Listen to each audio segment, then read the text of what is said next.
ಅಧ್ಯಾತ್ಮ ಅಂದ್ರೆ ನಮ್ಮನ್ನ ನಾವು ಸರಿ ಮಾಡ್ಕೊಳ್ಳೋದಷ್ಟೇ, ಜಗತ್ತನ್ನ ಸರಿ ಮಾಡೋದಲ್ಲ. ನಮ್ಮೊಳಗೆ ಅವನನ್ನ ಆವಾಹನೆ ಮಾಡ್ಬಿಟ್ರೆ ನಮ್ ಜೀವನ ಸರಿ ಮಾಡ್ಬಿಡ್ತಾನೆ. ಈಗ ಮೋಸ್ಟ್ ಆಫ್ ದ ಕಾನ್ಫ್ಲಿಕ್ಟ್ ಅಂದ್ರೆ ಜಗಳಗಳು ಆಗೋದು ಯಾತಕ್ಕೆ ಅಂತ ಹೇಳಿದ್ರೆ ನಮ್ಮೊಳಗೆ ಆ ಸಮಾನತೆಯ ದೃಷ್ಟಿಕೋನ ಇರೋಲ್ಲ, ಮನಸ್ಥಿತಿ ದೃಢವಾಗಿರಲ್ಲ. ಅಧ್ಯಾತ್ಮ ಅಂದ್ರೆ ನಮ್ಮನ್ನ ನಾವು ಸರಿ ಮಾಡ್ಕೊಳ್ಳೋದಷ್ಟೇ, ಜಗತ್ತನ್ನ ಸರಿ ಮಾಡೋದಲ್ಲ. ಅದಕ್ಕಾಗಿ ಹಲವಾರು ಕ್ರಿಯೆಗಳಿದೆ.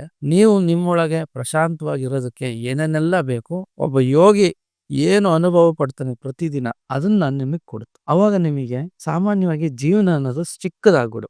ಜೀವನಕ್ಕೆ ಏನ್ ಕಷ್ಟ ಅಂತ ದೊಡ್ಡದು ಬಂದು ನಿಂತಿರುತ್ತೆ, ಅದು ಆಳವಾಗಿ ಸಣ್ಣದಾಗ್ಬಿಡುತ್ತೆ. ನಾವು ನಮ್ಮ ಚಿಕ್ಕ ಚಿಕ್ಕ ಸಮಸ್ಯೆಗಳನ್ನ ತಗೊಂಡೋಗಿ ದೇವ್ರ ಮುಂದೆ ಇಟ್ಟು ಅದನ್ನ ಸಾಲ್ವ್ ಮಾಡಪ್ಪ ಅಂತ ಹೇಳೋದ್ರ ಬದಲು ನಮ್ಮೊಳಗೆ ಅವನನ್ನ ಆವಾಹನೆ ಮಾಡ್ಬಿಟ್ರೆ ನಮ್ ಜೀವನ ಸರಿ ಮಾಡ್ಬಿಡ್ತಾನೆ ಅವನು. ಸೊ ಆ ತರದೊಂದು ಪ್ರಕ್ರಿಯೆ ಇದೆ ಈ ಯೋಗ ಅಂದ್ರೇನೆ. ಅದು ನಾವು ಆವಾಹನೆ ಮಾಡೋದು, ನಮ್ಮನ್ನ ನಾವು ಸರಿ ಮಾಡ್ಕೊಂಡ್ಬಿಟ್ರೆ ಅವ್ನು ಬಂದೇ ಬರ್ತಾನೆ, ವಿಧಿ ಇಲ್ಲ ಅವನಿಗೆ.